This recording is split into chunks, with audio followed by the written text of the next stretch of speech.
Lenovo launch பண்ணியிருக்கிற Lenovo tape plus அப்படின்ற டேபை பற்றி தான் பார்க்க போகிறோம். ஸோ இதில் வந்துட்டு பாக்ஸ் இருக்குது. பாக்ஸோட பேக் சைடில் அதோட ஹைலைட்ஸ் எல்லாமே கொடுத்துருக்காங்க. நம்ம அன்பாக்ஸ் பண்ணி டேப்பை வெளில எடுத்தாச்சு. பாக்ஸ் உள்ளே பார்த்திங்கன்னா 45 வாட்ஸ் அடாப்டர் கொடுத்துருந்தாங்க.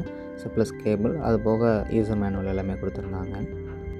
டேபோட டிசைனுக்கு வந்தோம் அப்படின்னா பேக் சைடு பார்த்திங்கன்னா ஃபுல்லாக மெட்டல் பாடி தான், ஃபுல்லாக மெட்டலில் கொடுத்துருக்காங்க. ஸோ சைடு பார்த்திங்கன்னா பிளாஸ்டிக் ஃப்ரேம் தான். டேபோட வெயிட் பார்த்திங்கன்னா 650 கிராம் வருது. ஸோ ஆல்மோஸ்ட் கொஞ்சம் எல்லா டேபை கம்பேர் பண்ணும்போது கொஞ்சம் வெயிட் தான். ஸோ அதுக்கான ரீசன் பார்த்திங்கன்னா சைடில் வந்துட்டு ஒரு சின்ன பம்ப் கொடுத்து ஸ்பீக்கருக்குன்னே தனி ஒரு செட்டப் கொடுத்துருக்காங்க. ஸோ அதனால் அப்படி இருக்குது. ஸோ லெஃப்ட் சைடில் ஒரு பவர் பட்டன் கொடுத்துருக்காங்க டாப்பில். ஸோ அதுக்கு பக்கத்தில் ஒரு சின்ன 2 ஸ்பீக்கர். ஸோ ரைட் சைடில் பார்த்திங்கன்னா so power volume up button down button கொடுத்துருக்குறாங்க. ஸோ அதுலேருந்து அப்படியே கீழே வந்தீங்க அப்படின்னா ஸோ மெமரி கார்டுக்கான ஒரு ஸ்லாட் கொடுத்துருக்காங்க. ஸோ அதே மாதிரி இந்த சைடு ரைட் சைடு பார்த்தீங்க அப்படின்னா சேம் அதே மாதிரி ஒரு ஸ்பீக்கர் செட்டப் கொடுத்துருக்காங்க. ஸ்பீக்கர் ஃபுல்லாகவே வந்து உங்களுக்கு ஜேபிஎல் செட்டப் ரைட் சைட்லேயுமே, ஸோ 2 சைட்லேயுமே வந்து ஸ்பீக்கர். ஸோ ஸ்பீக்கர் வந்துட்டு சவுண்ட் குவாலிட்டி ரொம்பவே நல்லா இருக்குது. ஸோ நான் உங்களுக்கு லாஸ்ட்டாக ப்ளே பண்ணி காட்டுறேன். ஸோ அதே மாதிரி பேக் சைடில் பார்த்திங்கன்னா நம்ம தனியாக பேக் கேஸ் வாங்கி ஸோ அதில் வந்து ஸ்டாண்ட் ஃபிட் பண்ணணுன்ட்டு அவசியம் இல்லை. ஸோ இதிலேயே செட்டாக கொடுத்துருக்காங்க. ஸோ அதே மாதிரி டிஸ்பிளேவுக்கு நம்ம வரும்போது ஸோ 11.5 இன்ச்சு 2K ரெசல்யூஷனோட ஸோ எல்சிடி டிஸ்பிளே கொடுத்துருக்காங்க. அதே மாதிரி ரெஃப்ரெஷ் ரேட் பார்த்திங்க அப்படின்னா 90 Hz தான் கொடுத்துருக்குறாங்க. ஸோ அதே மாதிரி பின்னாடி கொடுத்துருக்குற ஸ்டாண்டு நல்லாவே ஸ்ட்ராங்காக கொடுத்துருக்குறாங்க. ஸோ அதை செட் பண்ணிவிட்டு நம்ம யூஸ் பண்ணும்போதும் அது எந்த வித ஷேக்கிங்கும் இல்லாமல் ஸோ பர்ஃபெக்டாக இருக்குது. ஸோ அதில் எந்த பிரச்சனையும் இல்லை.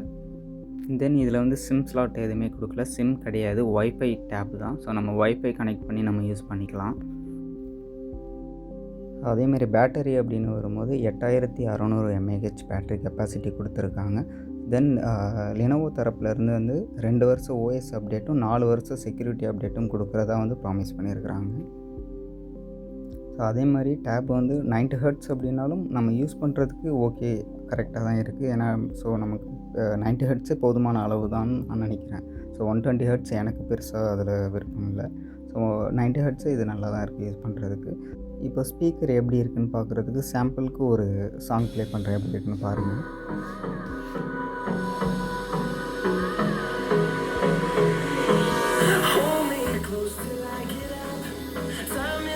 நீங்கள் ஒரு என்டர்டெயின்மெண்ட்டுக்காக வாங்குறீங்க அப்படின்னா உண்மையாலுமே ரொம்ப பெஸ்ட்டான டேப் தான் இது. ஸோ ஒரு பட்ஜெட்டில் பார்க்குறீங்கன்னா ஓகே, இது ரொம்பவே பெட்டராக இருக்குது.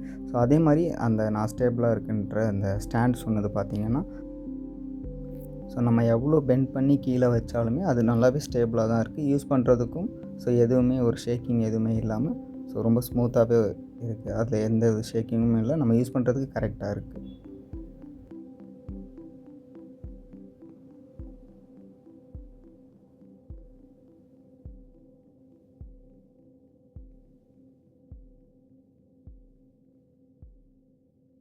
ஸோ அதே மாதிரி இந்த டேபுக்கு வந்து பென் கொடுக்கல, பட் ஸ்டைலஸ் சப்போர்ட் இருக்குது. உங்களுக்கு பென் வேணும்னா தனியாக ஒரு 3,000 to 4,000 கிட்ட வரும். நீங்கள் தனியாக தான் வாங்கிக்கணும். ஸோ ஃபைனலாக இதோட ப்ரைஸ் பார்த்தீங்கன்னா ஆன்லைனில் 18,000 to 19,000 கிட்ட வந்து இதுக்கு ப்ரைஸ் பண்ணியிருக்காங்க.